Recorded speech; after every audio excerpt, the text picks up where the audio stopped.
Muy bien, ya se está grabando y voy a abrir el PowerPoint para compartirlo en pantalla.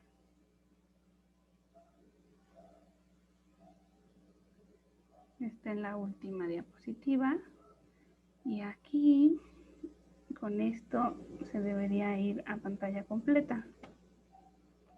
Ahí está. ¡Ah! Ya se pasó. No, bueno. Ok, ya. Déjenme, perdón, nada más escondo mi vista propia para no distraerme con el movimiento de mi propia cara. Y empezamos con la clase de hoy del capítulo 5 del libro de Jimena Canales, que se titula El talón de Aquiles de Berzón.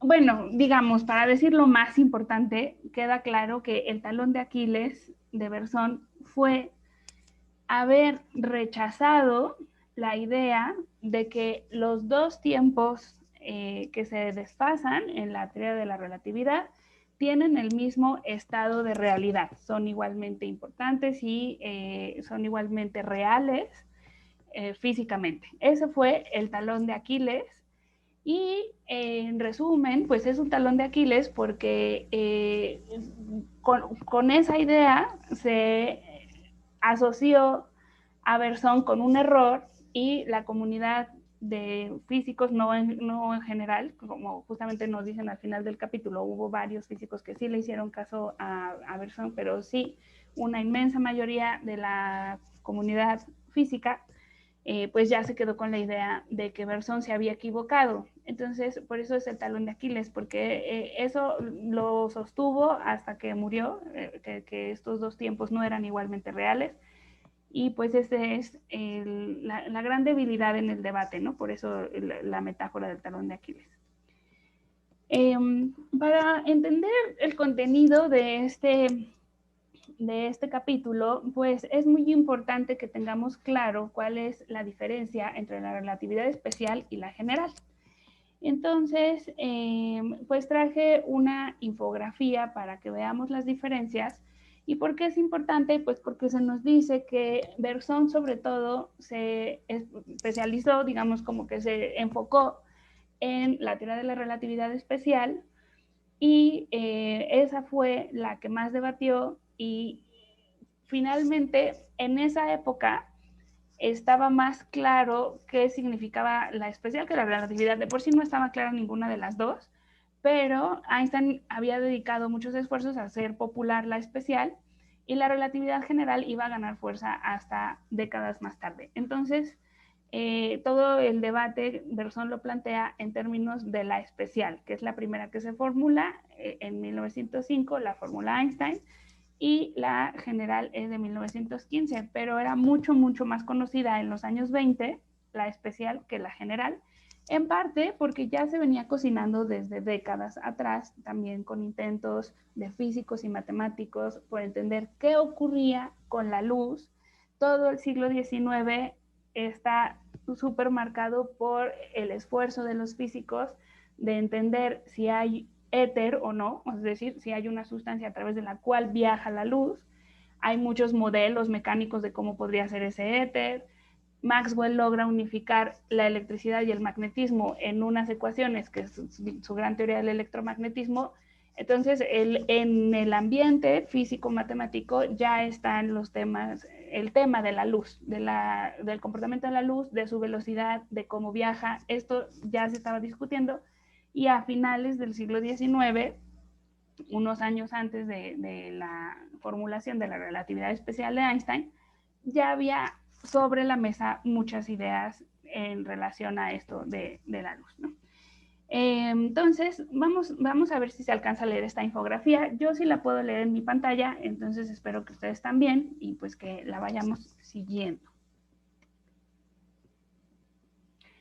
La infografía dice, relatividad, la más bella de las teorías.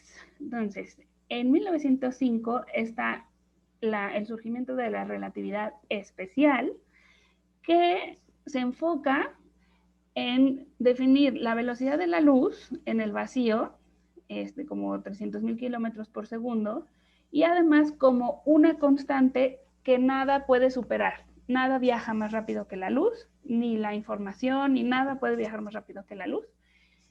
Y por eso se dice que pues Einstein buscaba grandes constantes en la naturaleza y encontró esta constante que es la velocidad de la luz y que curiosamente pues ahora lo recordamos por relatividad, pero en realidad es que todo es relativo menos la velocidad de la luz. Eso es en lo que hace hincapié la relatividad especial y esa es la razón por la cual también se sabe que es incompatible con la mecánica cuántica, porque en la mecánica cuántica, en un mismo instante, dos partículas que están separadas, digamos que parecen intercambiar información en un mismo instante, o sea, a una velocidad mayor que la luz. Y pues esto ha sido un quebradero de cabeza para los físicos en este siglo, porque entre otras propuestas, la de las supercuerdas intenta unificar la teoría de la relatividad y la cuántica, y eso pues es muy difícil porque la relatividad nos dice que nada puede viajar más rápido que la velocidad de la luz. Sugiere que mientras más nos acercamos a la velocidad de la luz, el tiempo va a transcurrir más despacio y que el espacio se va a contraer. Entonces, esto sí está desde la primera formulación de 1905 y por eso Berzón pudo hacer toda esta discusión que estamos abordando en este semestre. ¿Qué pasa con la luz? Se mueve a una velocidad constante, describe trayectorias curvas al ser desviada por la presencia de cuerpos. Esto sí, pues lo hemos mencionado ya en clases anteriores con algunas imágenes. Y este efecto de la curvatura de la trayectoria de la luz es el que se confirmó con el eclipse. ¡Ah! Aquí estoy. El fenómeno que fue demostrado, pues era este, ¿no? Ahora, en 1915, Einstein propone la relatividad general, en donde ya habla con unas matemáticas mucho más complejas y una teoría mucho más completa del tejido del espacio-tiempo como un colchón cósmico. Vamos a seguir leyendo la infografía. Aquí nos dice, una persona tumbada sobre un colchón crea una deformación en esa superficie. Si a su lado hay otra, ¡ay, qué bonitas son las infografías! Bueno, si a su lado hay otra persona menos voluminosa, esta se va a tender a caer sobre la más voluminosa. Y esa es la manera en la que se explica que los planetas estén cayendo hacia el Sol en este sentido de sentirse atraídos hacia la deformación del espacio-tiempo que provoca el Sol, girando a su alrededor. Finalmente, se demostró que en el tejido espacio-temporal la gravedad no es una fuerza, que era el concepto que había propuesto Newton, sino que es el resultado de la deformación de ese tejido y por la presencia de los objetos celestes. Entonces ya, pues aquí es justamente como lo que se afirma como una gran revolución en la ciencia en la que se rechaza, sí, digamos que para nuestra vida cotidiana y para construir puentes sigue siendo válida la mecánica newtoniana, pero para nivel cósmico y para cómo se mueven los astros, sí son muy importantes las correcciones relativistas. Y bueno, pues ya ahí se dice que ya no entendemos la gravitación como Newton, sino como lo hace Einstein. Relatividad. En la Tierra no se percibiría el efecto de las ondas gravitacionales que viajan a la velocidad de la luz. Bueno, entonces espero que con esta infografía haya quedado un poquito más claro cuál es la diferencia entre la primera y la segunda teorías de la relatividad, la especial y la general. Por supuesto que no vamos a entrar en los detalles de las ecuaciones. Yo esto lo estudié hace muchos años y no me acuerdo de los detalles, pero sí quería pues decirles que no hay que tenerles miedo y que de una manera bastante general y básica sí puedo contarles cuáles eran las ecuaciones que ya estaban en 1905 y vean la diferencia con las que se tienen que usar para 1915 con tensores y gravitación. Ay, me gustó mucho que en esta ecuación pusieron de fondo el espacio-tiempo deformado, porque ya estamos hablando como pues de una teoría que Einstein nos dice que completó y que absorbió la relatividad especial como un caso específico, más simple o incompleto, y por eso no significa que la nueva teoría tenga que reemplazar a la anterior, sino que la absorbe como un trozo que todavía es válido y que ahora pues ya entendemos con más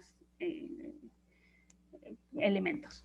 Entonces, la ecuación que tenemos aquí arriba nos dice cómo se calcula un tiempo desfasado conociendo el otro, ¿no? El tiempo de un reloj conociendo el tiempo del otro reloj. Y lo que sí entiendo, aunque ya hace muchos años que estudié física, pero sí me acuerdo perfectamente, es que aquí la velocidad de la luz está representada por la letra C y la velocidad a la que esté viajando el observador o el reloj está representada por la V pequeña. Entonces, cuando estas dos velocidades son muy parecidas, este cociente va a valer casi 1 y entonces tenemos que a 1 le restamos casi 1 y esta división sería 1 entre 0 y entonces el efecto relativista es brutal. Pero para efectos de nuestra vida cotidiana y para nuestros coches que van a 150 kilómetros por hora, pues todos estos efectos relativistas son despreciables porque lo que ocurre es que aquí se elimina esta parte de la ecuación y tenemos 1 entre 1 y los tiempos son iguales. Entonces, bueno, no sé si lo dije con claridad o no, pero esta parte sí la recuerdo, que este es el famoso cociente de los efectos relativistas que nos muestra que conforme nos acerquemos más a la velocidad de la luz, pues más importante va a ser la diferencia.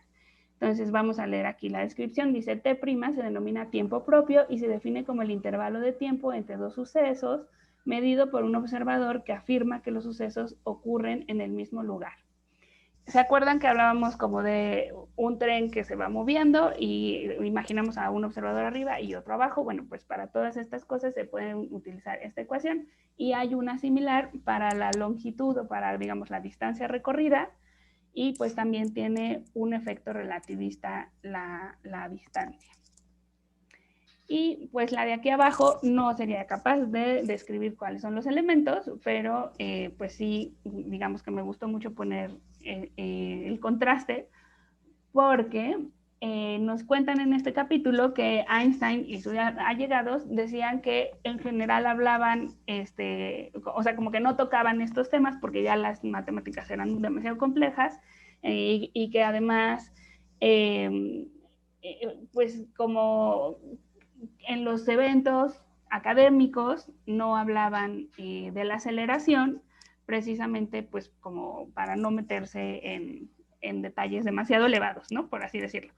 Pero Bergson sentía que la razón por la cual evitaban hablar de ese tema es porque allí radicaban las dificultades, las inconsistencias y la falta de diferenciación entre el tiempo real y el tiempo que no era real de estos dos gemelos. Bueno, entonces nada más déjenme ver si de esta primera sección me queda algo en mis notas.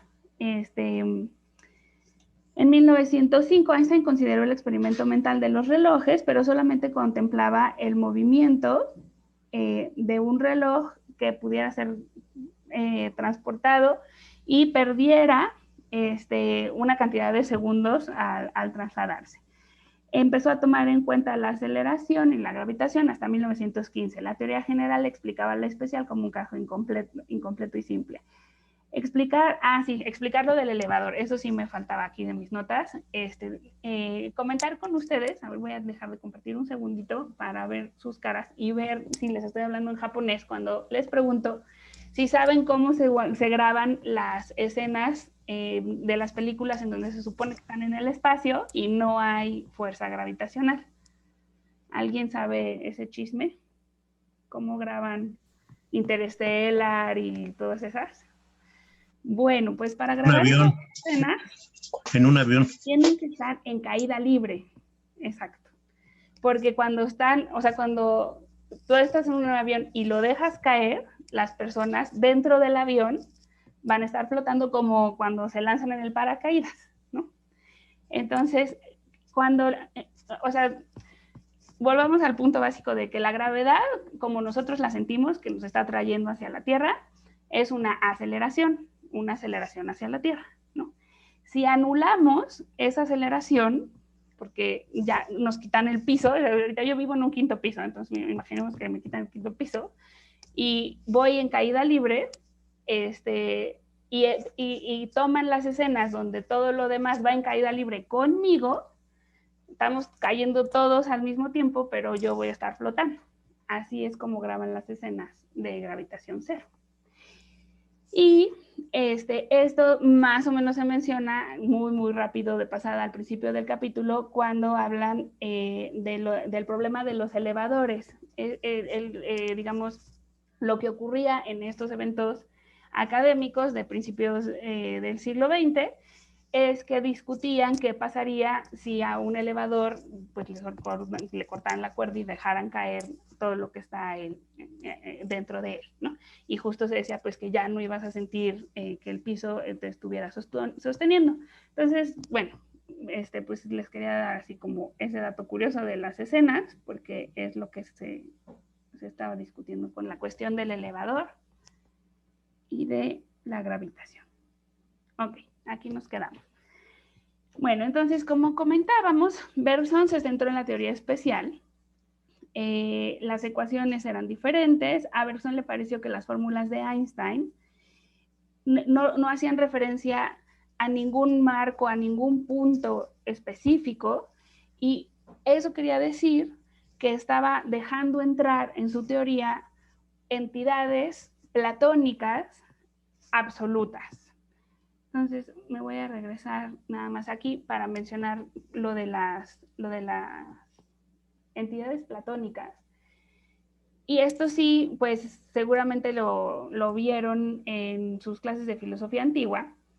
Pero ¿qué hacía Platón? Pues distinguía entre el mundo de las ideas y, al menos así es su concepto del tiempo, que es el que yo conozco mejor. El mundo de las ideas contiene un tiempo eterno, perfecto y real. O sea, lo real es lo que está en el mundo de las ideas. Mientras que el tiempo cronológico, cosmológico en el que nosotros vivimos y nos estamos haciendo viejos, es una imagen imperfecta de el tiempo real de las ideas, ¿no? Entonces, aquí la acusación de Bergson-Einstein es que de pronto está haciendo alusión a unos entes abstractos que serían como las ideas de Platón, y que a Bergson no le parece que se pueda demostrar que existen con la experiencia. La siguiente sección del capítulo se llama ¿Debería importarles a los científicos? Y esta pregunta es central para la filosofía de la ciencia, porque la cuestión es si nosotros, los filósofos, aportamos al desarrollo de la ciencia o influimos en su dirección con todas estas discusiones que tenemos o debates que planteamos o artículos que escribimos. O sea, realmente los científicos nos voltean a ver y nos hacen caso. Esa es como la gran pregunta de la utilidad de esta rama de la filosofía. La respuesta es que algunos científicos sí, sobre todo cuando hay épocas de crisis, que esta época del surgimiento de la relatividad y de la cuántica se considera un momento de crisis en la ciencia. Y entonces dicen que allí como que los científicos empiezan a sentir que no está claro qué existe y qué no existe, y entonces miran un poco más hacia la filosofía. En nuestra universidad, en el Instituto de Ciencias Nucleares, hay un seminario todos los miércoles que es para discutir cuestiones filosóficas. El profesor que lo dije se llama Sudarsky, y el filósofo de la física que invita a los del Instituto de Filosofía se llama Elias Ocon. Ese es un, digamos, pues un espacio de debate filosófico dentro de un gremio científico. Y en el Instituto de Física hay otro seminario que se llama Seminario Quantorum, que fue inaugurado por la doctora Ana María Cheto y un tesista suyo, cuyo nombre no recuerdo. Y allí también hay, bueno, cuando eran presenciales, pues todavía había reuniones los lunes para discutir cuestiones fundacionales y filosóficas de la mecánica cuántica. Entonces, eso respondiendo a esta pregunta de si realmente los científicos le hacen caso a los filósofos. Y volviendo a nuestros autores, déjenme, hago chiquitas las caras para que se vea bien toda la diapositiva. Bergson nos dice que el tiempo de cada gemelo, desde el punto de vista social y de la experiencia, es distinto. Tienen viajes diferentes, trayectorias diferentes y los recuerdos de cada uno de ellos va a ser diferente. Esto lo escribió Bergson en 1924 en la obra titulada Le Temps fictice, el de temps real, ¿no? El tiempo ficticio y el real. Aunque el traductor del libro lo puso como virtual y real, pero bueno, estamos hablando claramente de uno que sí existe y de otro que no. En esa época se entendía que la aceleración era el factor esencial que generaba la diferencia temporal entre ambos relojes. Bergson concedió que había varios puntos de la relatividad especial que sí estaban bien. Por ejemplo, que los relojes que viajaban a distintas velocidades no podían estar sincronizados. Es cierto que el tiempo se ralentiza a medida que aumenta la velocidad de uno de los relojes. O sea, ese punto también lo aceptó Bergson. Pero ese tiempo que se hace más lento del gemelo que se va al espacio, ya no tiene como el mismo estatus de realidad que el que se queda en su casa. Es un tiempo como esencialmente diferente desde el punto de vista de Bergson y pues por eso se llama el talón de Aquiles. Parece ser que desde el punto de la física ambos son igualmente válidos, igualmente reales y Einstein pues no veía la diferencia entre una cosa y la otra. Y no sé ustedes cómo lo ven, pero yo creo que es crucial la aportación de la metáfora de los gemelos que fue de Paul Langevin para que todo esto llegara a un debate tan acalorado, porque pues justo Bergson empieza a hablar de experiencias y de vivencias porque se están hablando de dos seres humanos, que son los gemelos. Si se hubiera seguido hablando de máquinas, no sé qué tanto Bergson se hubiera metido. También se nos explica en este capítulo que estaban las tensiones políticas y las tensiones religiosas, entonces no sé si se hubieran llevado bien, pero creo que lo de la metáfora fue de verdad un leño del fuego indispensable, ¿no? O sea, un leño de esta hoguera indispensable. Bueno, voy a pasar a la siguiente sección, que es sobre lo de el verano anterior al encuentro entre Einstein y Bergson, el verano de 1921. Allí lo que ocurrió pues fue esta disputa entre Langevin y otro personaje al que no nos habían presentado hasta ahora, que se llama Painlevé. Entonces, ¿qué ocurre entre estos dos señores? Pues que, como ya habíamos visto, recordemos que Langevin está en fotos con Einstein, va a representar la postura de vista einsteiniana, si no es que más einsteiniano que Einstein, y nos dicen por aquí que era muy simple su exposición y que siempre estaba sonriente, aunque en esta foto no tanto, y que pues defendía la relatividad a capa y espada, y que se identificaba con Einstein en ser críticos del papel de Alemania y de Francia durante la Primera Guerra Mundial. Y el punto importante respecto al tiempo es que Langevin va a decir en este debate acalorado de 1921 que ambos tiempos, el desfasado y el no desfasado, son el mismo, o sea, son igual de reales, son el mismo tiempo, son el mismo tipo de tiempo. Por otro lado, Painlevé pues ataca, es matemático, es político y ataca a Langevin y este sí estaba metido en todo tipo de posturas de poder, como ser ministro de guerra y estar buscando discursos de paz, y utilizó el evento académico para dar discursos en este sentido. Y desde el punto de vista matemático, porque además de eso era matemático, pues hizo nuevas ecuaciones para la teoría de la relatividad, de tal manera que sí se hiciera una diferenciación entre los dos tiempos. Aceptaba la relatividad especial, pero hacía hincapié en que no había simetría en el tiempo de los dos relojes ni reciprocidad, y que por tanto si un reloj se alejaba a la velocidad de la luz y luego regresaba para encontrarse con el que no se ha movido, ya no serían dos tiempos iguales, sino que serían peras y manzanas. Entonces, voy a volver de nuevo con ustedes aquí a las caritas para chismear, que pues a mí me parece que está bonito el libro de Jimena Canales, porque nos va soltando así como que a cuentagotas la información, y empezó por el momento así climático en el que Einstein y Bergson pues dicen esto, ¿no? Así el tiempo de los filósofos no existe y el otro se ataca. Pero ahorita ya nos está contando cómo se venía cocinando el caldo desde los años anteriores. Incluso ahora ya puedo distinguir mejor en las fotos cuando está Einstein muy joven y Langevin se ven más jovencitos, y luego ya después tienen fotos como más viejos.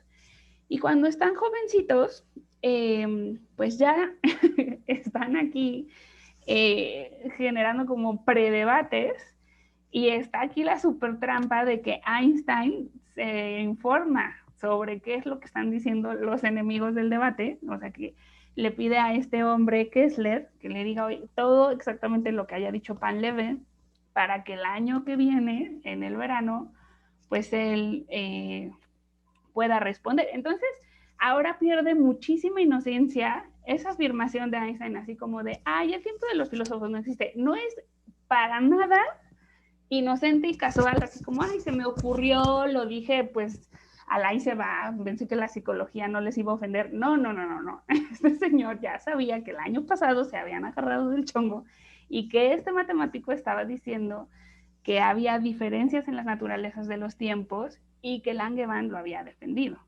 Entonces es una frase que creo que con este capítulo pues adquiere un matiz diferente, ¿no? Bueno, muy bien, ya, fin del chisme. Vamos a regresar al PowerPoint.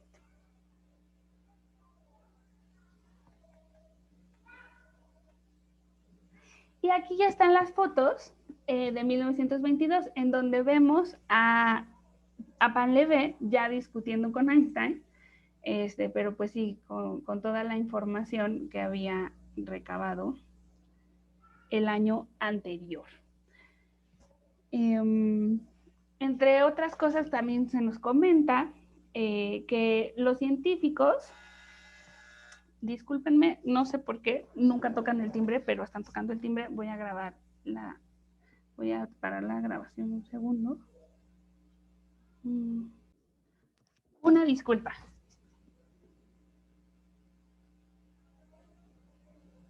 Bueno, estamos en esta cuestión de qué pasó el verano anterior y qué pasó en 1922, y pues que ya había un preludio de lo que iba a suceder. En general, los científicos se quedaron con la idea de que Bergson se había equivocado, como ya comentábamos, pues porque no pudo entender el desfase del tiempo, de los dos tiempos siendo igualmente reales.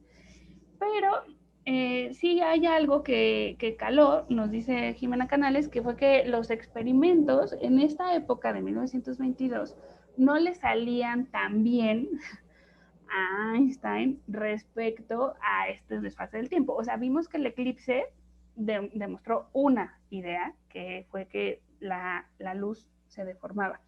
Pero esta cuestión de la dilatación del tiempo experimentalmente todavía no se podía demostrar, porque como comentábamos en una clase anterior, apenas ahora se están logrando hacer experimentos en los que los relojes sí se ven así milésimas de segundo desfasados, pero pues no se habían llevado a cabo esos experimentos todavía, y entonces sí generaba como la duda de si estaría equivocado en algunas partes, ¿no? Y esas partes serían las que tenían más que ver con la aceleración.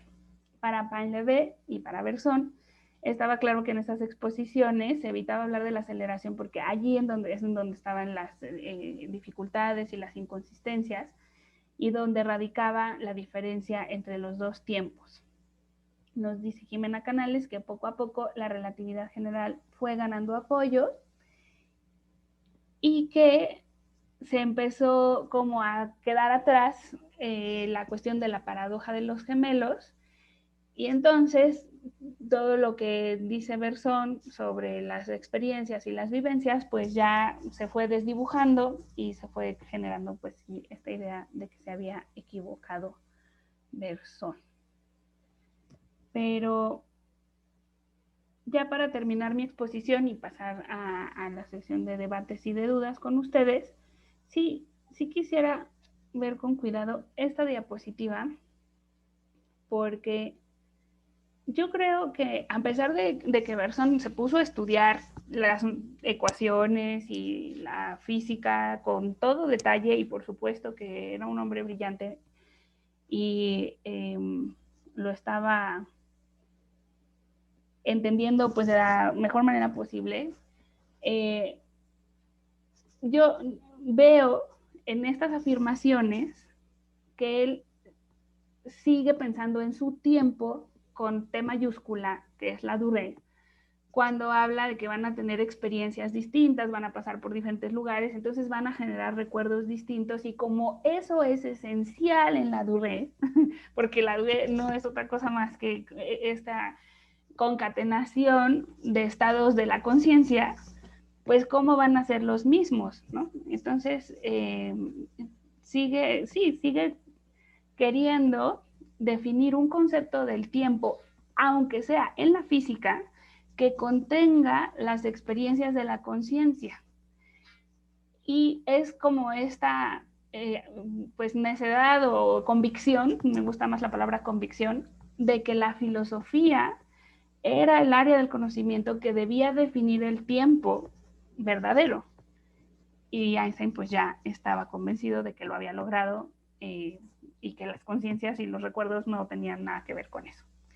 Bueno, muy bien, pues creo que ya con eso dejo de compartir. Sí les quisiera comentar una cosita más, pero primero los voy a dejar hablar a ustedes y al final vamos al pizarrón para hablar de las diferentes interpretaciones que se podían dar a los resultados experimentales. Pero les doy la palabra, tenemos todavía 20 minutos, entonces si quieren hablamos 10 o 15 y al final hago mi aclaración. ¿Quieren comentar algo? Sí, Carlos, adelante. Hola, maestra. A mí me quedó así duda cuando este personaje, el ministro de Guerra Painlevé, habla de que no había correspondencia unívoca. Usted usó la metáfora de peras y manzanas, pero de todas maneras no me queda claro qué quiso decir con que no había correspondencia unívoca. O sea, Bergson sí lo pone claro, ¿no? Él está en su rollo, hablando de lo de la duración y que se pudo haber casado el gemelo de la Tierra y el otro, ajá. Pero este Painlevé, ¿usted sabe qué tenía en mente o dejó escrito a qué se refería este señor? No, pues tendríamos que buscar sus argumentos, pero es muy buena pregunta, Carlos, porque este señor es matemático, ¿no? Y no tiene como todo este sustento filosófico del que viene Berzón, ¿no? Y es interesante cómo, imaginemos así, si ni siquiera existieran los filósofos, los mismos científicos no se terminaban de poner de acuerdo respecto a la naturaleza de estos tiempos, ¿no? O qué pasaba con un reloj y con el otro, o si para regresar al mismo punto se tenía que desacelerar, porque pues empiezan en reposo los dos, ¿no? Y uno se va a ir a la velocidad de la luz, o por supuesto se aceleró y luego se tiene que regresar, y tiene que haber forzosamente un momento en el que se acelera y otro en el que se frena, ¿no? Entonces, incluso sin filosofía, parece que no tenían claro a nivel científico que fueran los mismos tiempos. No conozco, de hecho, como les decía, pues apenas en este capítulo se me presentó por primera vez la existencia de este hombre, eh, pero sí, o sea, se ve que lo hacía con argumentos matemáticos. Lo único que sí les puedo comentar que puede ser paralelo es lo que ocurría con los experimentos de Michelson and Morley, cuando estaban tratando de ver si se contraía el espacio o no. Lo mismo que pasa con el tiempo pasaba con los brazos de un interferómetro, era una L y tenían un camino de luz perpendicular a otro. Y entonces ellos decían que se contraía, pero no lo alcanzaban a medir y no lo alcanzaban a medir y decían, bueno, entonces no existe el éter. Y todo esto se los digo para comentarles que unos decían es que tal vez nuestros aparatos de medición también se están contrayendo y otros decían no, pues lo que pasa es que no se contrajo. ¿Cuál es mi punto? Que ante los mismos hechos, los mismos científicos tampoco se logran como poner muy de acuerdo con qué está pasando con los efectos relativistas. Okay. Y bueno, esa era una cosa, lo de Penlevé, Sí. que, bueno, bueno, sobre Penlevé también, entiendo que no se puede, tiene que haber un contenido filosófico, ¿no? O sea, no se puede así hacer nada más matemático. Entonces, yo, qué lástima, ¿no? Que no tenemos un poco más claro cómo lo soportaba él, ¿no? Y lo otro, lo de esta ecuación que dijo Berzón, parece extraerse cualquier sistema de referencia al absoluto, haciendo frente a una entidad comparable a una idea platónica. Yo, ahorita que usted dijo que lo veía como una crítica, que estaba poniéndose metafísico, el científico Einstein, yo lo entendí que estaba nada más expresando su perplejidad en términos poéticos. Yo dije, pues sí, está, prácticamente le dio una forma matemática a las ideas platónicas. Yo dije, entonces, o sea, me pareció así, wow. Era una flor Dije, que le había hecho. ajá, sí, no lo habían visto así como que si fuera una crítica, ¿no? Bueno, es que en alguno de los capítulos anteriores se sugería que una de las cosas que le molestaba o incomodaba a Berzón era que los científicos hicieran filosofía mal hecha, algo así, o sea, como sin saber cuál era la filosofía platónica, de pronto lanzaban unas entidades cuya existencia no, pues no estaba clara, ¿no? Entonces, o no se podía demostrar mediante la experiencia. Entonces, por eso lo leí así, como con este antecedente de que Berzón decía, ¿por qué hacen filosofía mal hecha? Bueno, vamos a ver qué quiere comentar Julio. Muchas gracias, Carlos. Sí, respecto de las preguntas de Carlos también, yo creo que cuando está Berzón dice que la ecuación que dice Carlos es ds cuadrada menos dx menos dy menos dz menos c de t, ¿no? Ajá. Lo raro es, ¿por qué no pone dt dc? Es decir, el cambio del desplazamiento espaciotemporal respecto del tiempo, ¿no? O el doble cambio, ¿no? Que sería la aceleración. Esa es una. O sea, tiene arete de este lado. Voy a ir al pizarrón para poner la que mencionan aquí en el capítulo, que tenía que ver como con las coordenadas, ¿no? De X, de Y y de Z, más una coordenada temporal. Que ese ya sería el espacio-tiempo, ¿no? Que tiene... bueno, era, según yo, pues como la propuesta de Riemann, de que ya se diseñara un espacio matemático en el que se tomara en cuenta la posición espacial y temporal. Perdón. Pero yo creo que lo que dice Bergson es, ok, cuando tú lanzas una piedra, o sea, tú ves el desplazamiento X, Y, Z porque tienes un sistema de referencia.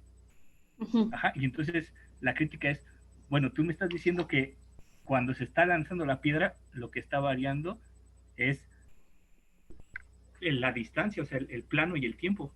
O sea, está variando el plano cartesiano con la velocidad de la piedra. Y entonces se extrae al sistema de referencia. No hay un sistema de referencia, el sistema de referencia es el que está variando. Un poco como lo que yo estaba comentando, yo creo que más bien de que se contrae no todo. creo que sea nada metafísico, es algo más. Ajá, sí, o sea, ¿dónde está contrayendo el plano de referencia? No lo veo tan metafísico, lo veo muy, muy, muy sólido. Y la otra es, Penlevé también, la pregunta de Penlevé es muy sutil, pero aguda. O sea, lo que dice es, ok, tú puedes ir en reversa gracias a que el espacio tiene menos X, menos Y, menos Z, ¿no? Pero el tiempo no. O sea, el tiempo tiene una No direccionalidad, puedes tiene 1, regresar. 2, 3, 4, 5, 6. Ujú, Entonces, ¿qué es lo que pasa cuando el tren no dice cuando el tren regresa, cuando el tren va de reversa? ujú. Y entonces ahí tiene un doble juego, porque cuando va de reversa el tiempo sigue hacia la derecha. Cuando regresa, los relojes son diferentes. O sea, no están midiendo lo mismo. Eso es lo único que quería comentar. Creo que sí. Bueno, no sé si ni siquiera se escribe bien. Espérenme. Fine, leve. Sí, está bien. Sí, dice, o sea, ahí. ¿Por qué no me deja hacerlo grande? Ahí está. El espacio nos permite volver, pero el tiempo no. Eso es lo que dices tú, ¿no, Julio? Pero fíjense, les voy a plantear la posibilidad de que sí se pudiera, porque es que también esto es el peligro de los experimentos mentales, como lo de los gemelos, que ni siquiera podrían viajar a esas velocidades, pero estamos pensando en personas, ¿no? Y estamos pensando en que el tiempo siempre avanza hacia adelante, pero en cosmología hay dos posibilidades respecto a lo que va a pasar con el universo. Uno es que se sigan separando los objetos unos de los otros, entonces sigue expandiendo, expandiendo, expandiendo, y se enfría y ya es la muerte térmica, y pues en eso acaba el universo, en que todo se congela y se deja de mover. Otra opción, que es la del Big Crunch, es que en un momento se deja de expandir y se empieza a contraer, contraer, contraer, contraer, hasta que vuelve a un punto similar al del Big Bang, que sería absolutamente toda la materia y la energía concentrada en un mismo punto. Pero la pregunta imaginaria es si en esa contracción el tiempo seguiría fluyendo hacia adelante o si viviríamos absolutamente todo lo que nos ha pasado de reversa, ¿no? Entonces nos sacarían del ataúd, nos empezaríamos a ser jóvenes, empezaríamos a trabajar, después viviríamos la adolescencia y terminaríamos en la infancia para después terminar en un orgasmo, como dice un bellísimo texto de Quino, ¿no? Eso sería posible imaginarlo, pero en efecto pensamos que no sería así, o sea que lo que va a pasar es que el tiempo sigue avanzando, nosotros seguimos envejeciendo y lo que pasa es que los planetas se van a empezar a juntar y va a haber muchas cosas que van a implosionar y va a ser un descarriate. Pero bueno, pues sí, el César también quiere hablar y Sergio, así que yo ya me voy a callar. Adelante. Primero César y después Sergio, por orden de aparición, y después Serafín. Sí, yo lo que quería opinar, profesora, que sí, yo creo que en física se va un poquito más adelantado, ¿no? Como dice usted, lo de los gemelos fue una paradoja que compararon popularmente, pero es difícil hacer experimentos con sistemas biológicos. Y acerca de lo que acaba de comentar, ya ve que también Hawking tiene un libro que se llama El tiempo. Historia Él del dice, tiempo. Historia del tiempo. Él ahí plantea, ahora con esta duda, lo repasé, lo había leído cuando salió hace 20 años, pero lo estuve repasando, y él lo que mantiene es la idea acerca de esto, es que el tiempo, él le mete, en lugar de curvatura en el espacio como lo maneja Einstein, él le maneja la entropía. Dice que mientras haya entropía, mientras el universo tenga entropía, es decir, que está expandiendo, que tiene movimiento hacia afuera, el tiempo nunca se va a poder detener. Y pone ahí sus ejemplos, un poco más complicado de entender bien lo que él quiere decir, igual que lo de Einstein, ya cuando se mete a la teoría general es complicado. Igual también se mete a la entropía del universo y es difícil entenderle, pero también todo, yo creo que todo apunta a que el tiempo, al menos desde el punto de vista científico o físico, va a ser una dimensión como las tres que conocemos, y como él lo plantea, el tiempo, y Einstein lo había manejado también, es una cuarta dimensión física, pero yo creo que todavía no hay quien lo haya determinado completamente. Por eso es que no hay, científicamente, todavía hay discusiones. Y en cuanto a lo filosófico, pues sí, como decía Bergson, ¿no? No puede meterse el tiempo en relojes, ¿no? O en aparatos físicos, ¿no? Es otra cuestión que todavía está todavía más lejos que la científica, pero sí todavía queda ahí mucho por... Es lo que quería opinar. Hola, Muchas buenas gracias, tardes. César. Sí, adelante, Sergio. Yo quería hacer varios complementos y primero era con respecto a la que había dicho Julio César y es que justo no pasa que el sistema cartesiano se contraiga o se expanda. Al final lo que necesitas es un punto de referencia y no un plano cartesiano, que de hecho justo es un poco lo que tenía que ver con el comentario que había hecho algunas clases atrás sobre que esta teoría de Einstein a veces necesita de geometrías no euclidianas, ¿no? Geometrías como las de Lobachevsky y otras donde bueno, no se cumplen exactamente aquello que sucede en un plano cartesiano como tal. Aprovechando que Sergio es matemático, le voy a preguntar, o sea, pero la geometría riemanniana sí sirvió para la relatividad o luego tuvieron que hacer otra para la general. Creo que sirvió la de Riemann, pero sí tuvieron que basarse en otra. Creo que la que más funciona es la de Lobachevsky, pero no estoy ¿No? El tampoco... espacio de Minkowski, a mí me suena. Exacto, también el de Minkowski, creo que tiene una métrica particular allí, que es un poco como un espacio de Pac-Man, creo, o algo por allí, o no sé, creo que tiene que ver con esa métrica. La verdad es que no recuerdo del todo, pero lo otro que también quería exponer, y es que quizá esta paradoja de los gemelos nos es complicada, pero si pueden, échenle una googleada a cómo se hacen las correcciones relativistas en los satélites. Y lo que pasa es que cuando nosotros usamos un GPS, se hacen triangulaciones con 3, 4 satélites que tienen relojes atómicos, pero estos satélites orbitan alrededor de la Tierra, no están estacionados y orbitan más o menos al doble de la velocidad. Es decir, dan 2 vueltas a la Tierra en un día. Lo que hace que los relojes se desincronicen con los que están aquí en la Tierra, con esa pequeña variación de la velocidad. Y entonces, cuando hacen geolocalizaciones vía un GPS, se tienen que hacer estas pequeñas correcciones relativistas. También por allí cuando se lanzan satélites para transmisiones de TV y estas cosas. Entonces, quizá allí es un poco más sencillo. Y bueno, finalmente el otro comentario que iba a poner es que, y sí es un poco más complicado, pero bueno, esta tan famosa ecuación de Einstein que nos dice que E es igual a mc al cuadrado, lo que nos dice es que la energía es proporcional a la masa y esa constante de proporcionalidad es el cuadrado de la velocidad de la luz.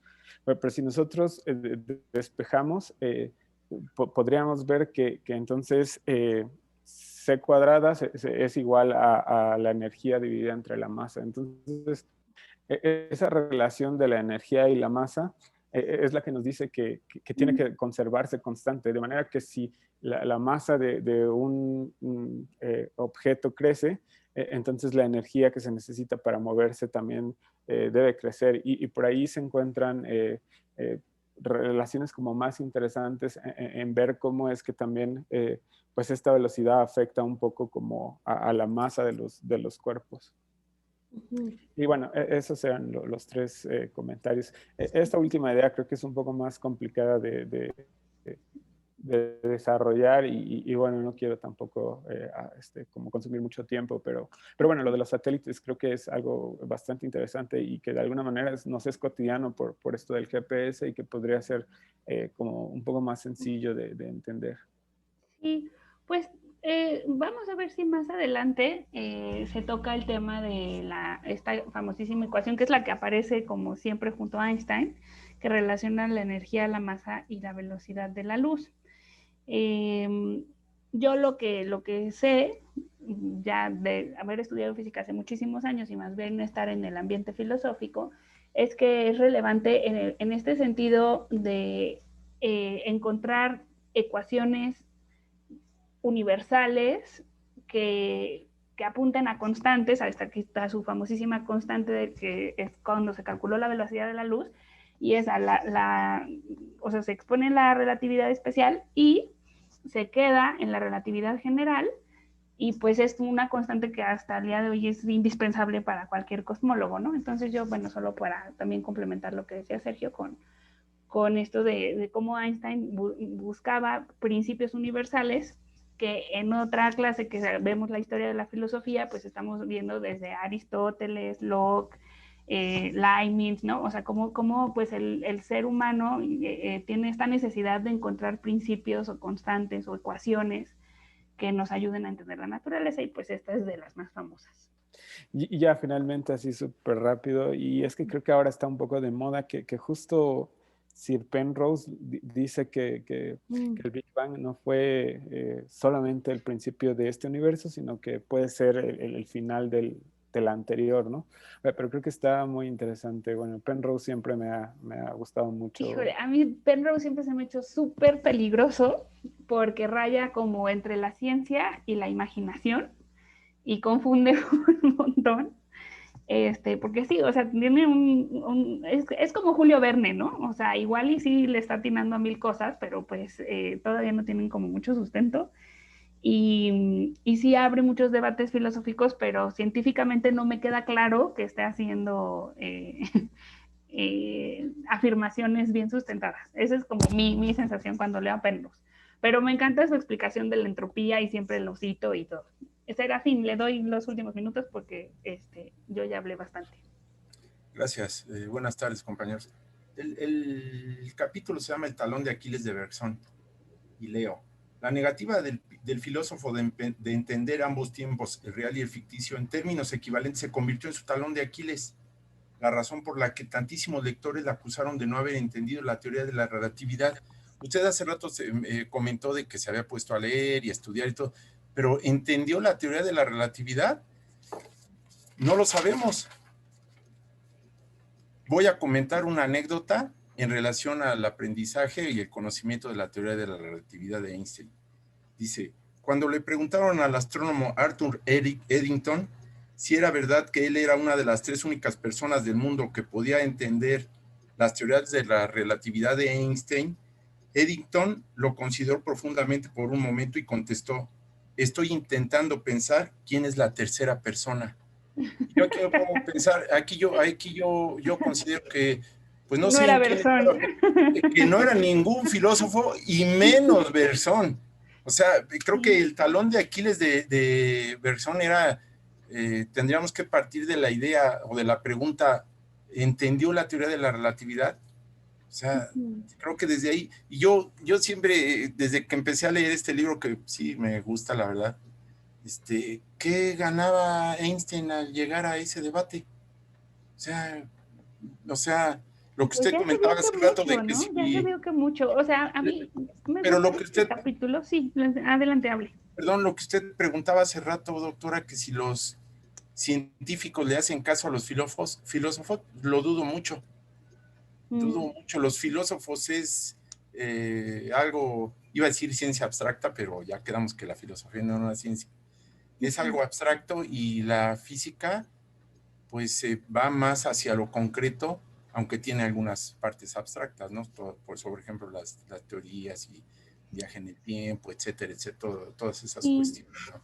Pero yo creo que ahí lo que quiero dejar claro es que creo que el talón de Aquiles de Bergson era pues que no entendió la teoría de la relatividad. Por eso me permití mencionar esta anécdota de Sir Arthur Eddington. Sí, muchas gracias, Serafín. Hay otra frase también famosa entre los físicos que dice que la diferencia entre la relatividad y la mecánica cuántica es que la relatividad, conforme la vas estudiando, cada vez la entiendes mejor, y que la mecánica cuántica cada vez la entiendes menos, ¿no? Eso también es así como... ¿Quién dijo, doctora? No, no sé quién lo haya dicho. No, pero ¿quién dijo lo siguiente? Si crees que ya entendiste la mecánica cuántica, es que no la has entendido. ¿No? ¿Alguno de los compañeros? Creo que Bohr. Híjole, si no me acuerdo. Debería Estoy casi segura, porque hice un trabajo sobre él y sí, entonces, debe de tipo ser de cosas. Sí, bueno, ya son las 6 de la tarde. Sí les voy a decir lo último que es importante. Ya lo hemos mencionado, se llama la subdeterminación de la teoría por los hechos, y nada más lo quiero poner aquí, si me deja el mouse, en una figura. Y y es que en el mundo existen hechos, no voy a tener que escribir porque no me salen los rectángulos, y para cada conjunto de hechos puede haber una cantidad tremenda de teorizaciones. Teoría 1. Entonces aquí vemos que este hombre, Painlevé, proponía otras ecuaciones distintas para describir lo mismo que ocurría con los relojes, porque sí lo había aceptado. Entonces, para cada conjunto de hechos hay un número infinito de teorizaciones posibles e incluso pueden ser incompatibles entre sí, se pueden contradecir y puede haber inconsistencias entre ellas. Y esto se llama la subdeterminación de las teorías por los hechos. Los hechos no nos dicen cuál es la teoría buena.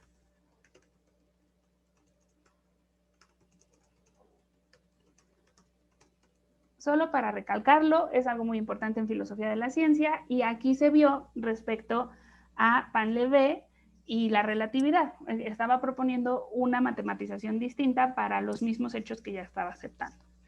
Muy bien, y eso es lo que nos dicen aquí, que la invariabilidad de las ecuaciones electromagnéticas de la relatividad especial no implicaban forzosamente que se debían interpretar esos hechos como Einstein quería.